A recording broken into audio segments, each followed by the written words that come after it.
Monsieur le ministre, bonjour. Bonjour. Il y a toujours quelque chose qui m'étonne en Israël chaque fois que je viens. Je suis jamais déçu. Hier soir, j'ai été me promener avec des amis à Tel Aviv. J'ai découvert le centre là, artistique et tout, c'est extraordinaire, quoi. Cette ville est inépuisable.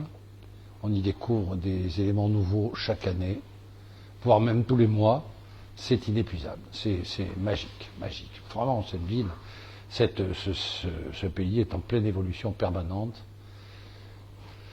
Quand on vient de France, hélas, on sent la différence qu'il y a entre un pays qui est affaibli, fatigué, qui ne trouve pas sa dimension, qui ne sait pas trop vers où il va, et un pays qui sent le dynamisme, vraiment cette volonté, cette créativité.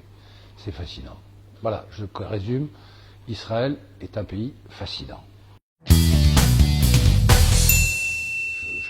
Je pige pas, quoi. Je pige pas pourquoi des gens se mettent à tout casser.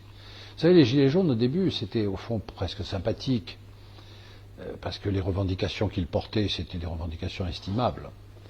On a maltraité les retraités, on a maltraité les populations entières de la France, les territoires ont été oubliés, tout ça a été sympathique. Et puis progressivement, on a vu apparaître des casseurs au milieu. Est-ce que ce sont eux-mêmes les casseurs? Est-ce qu'ils sont devenus casseurs? J'arrive pas à le croire. Mais les casseurs se sont implantés. Et désormais, le gilet jaune, qui avait plutôt un côté sympathique au départ, est en train de devenir désormais un poison, qui tous les samedis nous met le pays et les grandes villes du pays à feu et à sang. Voilà comment on arrive à défigurer quelque chose qui pouvait être intéressant. Et là-dedans, alors, le président de la République a fait un grand débat. Moi, j'aime pas trop quand les Français se mettent à faire des grands débats, parce que d'abord, il faut les arrêter. Et puis la fin d'un grand débat, c'est de prendre des mesures. Et quelles mesures? Je ne sais pas, parce que la France est un pays économiquement en difficulté, incontestablement. Ça fait quelques années que ça dure. Car ça, alors pour le coup, les Gilets jaunes n'ont fait que s'engager dans un terrain qui déjà a été ouvert par des Dieudonné et compagnie. Les Dieudonné ou les types d'extrême gauche ou d'extrême droite. Tout d'un coup, l'antisémitisme a reparu dans un pays dont on croyait qu'il était désormais banni. Mais c'est terrible parce que c'est une insulte pour notre pays. C'est un crève-cœur. Que des gens puissent se crier dans les rues de Paris, comme il y a quelques années, à mort Israël, qu'ils puissent tuer des gens parce qu'ils sont juifs. Jamais j'aurais pu imaginer ça. Je croyais que la France, enfin, était passé de l'autre côté c'est pas de la barbarie, ce crime dont nous sommes sortis en 1945 peu glorieux. Mais malheureusement, alors est-ce que c'est de l'antisionisme? Je ne crois pas. Je crois que l'antisionisme ne recouvre en fait qu'un antisémitisme qui prend une autre forme. Il faut le combattre. Les gilets jaunes qui font ça doivent être combattus. Quelle que soit la couleur du gilet, l'antisémitisme n'a pas droit de citer dans notre démocratie française. C'est clair, c'est comme ça.